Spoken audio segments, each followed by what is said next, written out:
Morning guys, कैसे हो आप लोग। फाइनली स्वागत है आपका एक और नए ब्लॉग में, जो कि है दोस्त ये कोई ट्रैवलिंग ब्लॉग नहीं है। आपको पता ही होगा, कल शाम को मैं आया था मानेसर टू रोहतक, जो कि 90 किलोमीटर पड़ता है। वहाँ आने के बाद मैं बहुत ज़्यादा थक गया था और रात भी हो गई थी।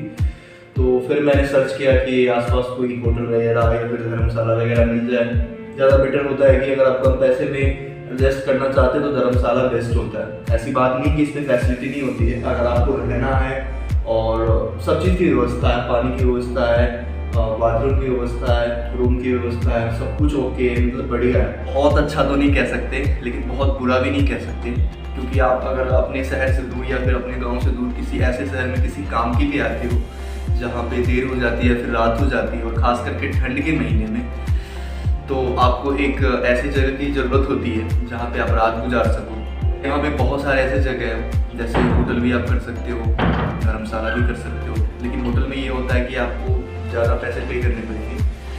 और आई थिंक मैं बताऊँ यहाँ के होटल का, तो आपको मिनिमम 500 से कम में तो कुछ होगा ही नहीं। 500-700 से कम में कोई होटल मिलेगा नहीं आपको। इससे अच्छा ये है कि अगर आप कम बजट में अगर अपना रात का व्यवस्था करना चाहते हो, अगर आपके पास पैसे हैं तो वो अलग बात है। अगर पैसे कम है या फिर कम पैसे में आप काम चलाना चाहते हो, उसके लिए ये जगह बेस्ट होती है धर्मशाला, जहाँ पे कम पैसे में। वैसे रूम तो बहुत अच्छा नहीं है और बहुत ख़राब भी नहीं, जैसे मैंने आपको बताया, लेकिन फिर भी चलाने लायक है। और मुझे कोई दिक्कत नहीं हुई ऐसी रात में सोने में या फिर नहाने में, खाने में या फिर किसी चीज़ में कोई दिक्कत नहीं हुई। फाइनली मैं बताऊँ आपको कि यहाँ इस धर्मशाला का जो प्राइस है वो है 200 रुपये, और आपको 100 रुपये सिक्योरिटी मनी लगती है, जो कि आपको जाते टाइम आपको वापस दे दिया जाता है।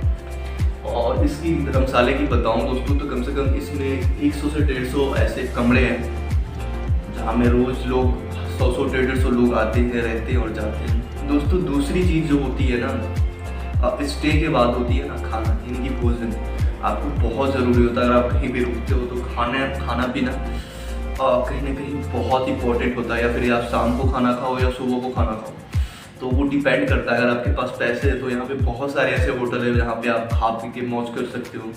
वो डिपेंड करता है आपके कि आपके पास मतलब कितने पैसे लेके आए हो आप। और मैं अगर कम बजट की बताऊँ तो यहाँ पे बहुत सारे ऐसे ढाबा है, और जैसे मैंने शाम को ही खाया था, मेरे 40 रुपये लगे थे, और 40 रुपये में 5-6 रोटी, जो कि बहुत है मेरे लिए, 5-6 रोटी, सब्जी और दाल, ये तीनों चीज़ मिला है, जिससे कि मैंने कहीं ना कहीं भोजन कर लिया।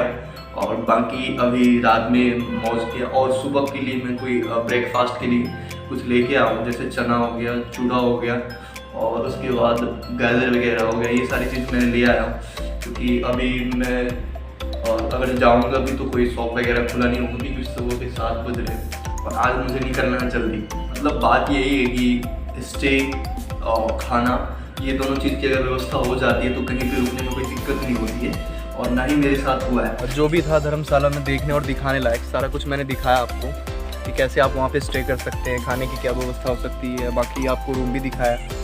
और अगर आप कभी आते हो रोहतक तो ऐसे ऐसे जगहों पे आप रुक सकते हो, अगर आपके पास पैसे की प्रॉब्लम है। अगर आपके पास पैसे हैं तो आप कहीं भी होटल लेके रह सकते हो, वो एक अलग चीज़ होती है। बट मैं अभी बताऊँ ना यार, यहाँ का मौसम बहुत ज़्यादा ख़राब हो गया। कल धूप निकला था बट आज धूप नहीं निकला है, और ऊपर से बारिश हो रही है। आप समझ सकते हो कि जनवरी का जो महीना होता है वो कितना ठंड भरा होता है, और ऊपर से बारिश हो रही है। फिर भी मुझे निकलना है, क्योंकि मेरे पास टाइम ज़्यादा नहीं है, क्योंकि बहुत सारे ऐसे जगह जाने हैं अभी, और फिर घर भी लौटना है। इसलिए मेरी मजबूरी है कि मुझे निकलना पड़ेगा। यार इस ब्लॉग को यहीं करते हैं और मिलते हैं नेक्स्ट ब्लॉग में। लास्ट में यही कहना चाहूँगा जो रोज़ कहता हूँ, चैनल को सब्सक्राइब कर दो, बेल आइकन को दबाई दो, ठीक है, और वीडियो को लाइक कर दो, और भी कुछ करना है तो शेयर कर दो दोस्तों को। और मिलते हैं नेक्स्ट ब्लॉग में। Bye bye.